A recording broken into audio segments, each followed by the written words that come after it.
சென்னை பட்டணத்துக்குள்ளேயே கடற்கரை கிட்டையே இருக்கக்கூடிய மீசையோடு இருக்கக்கூடிய ஆச்சரியமான எம்பெருமான் திருவல்லிக்கேணி பார்த்தசாரதி என்கின்ற எம்பெருமான். திருவல்லிக்கேணியான் சென்று பேர்பட்ட அல்லிக்கேணி. இந்த அல்லிக்கேணியில் ஒரு பிரசித்தம் உண்டு. ஆழ்வார் அந்த பெருமாளை மட்டும் பாடலை, அத்தனை பெருமாளையும் பாடியிருக்கார் இந்த கோவிலில். ஒன்றும் நின்றுருக்க பெருமாள் வேங்கட கிருஷ்ணன் அப்படின்னு பேர். சுமதின்னு ஒரு மகாராஜா இருந்தார். சுமதி என்கின்ற மகாராஜாவுக்கு கிருஷ்ணர் மேலே பக்தி.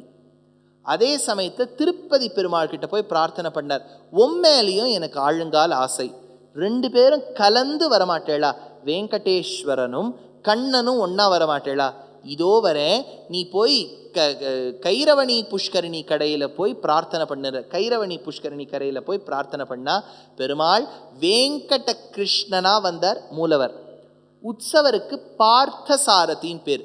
பார்த்தனுக்காக தேரூர்ந்தார். அவனுக்கு வந்த அம்பெல்லாம் தாம் வாங்கிட்டார். இன்னும் நல்ல அம்பு வடுவோட பெருமாள் காட்சி கொடுக்கப்பார் பார்த்தசாரதி.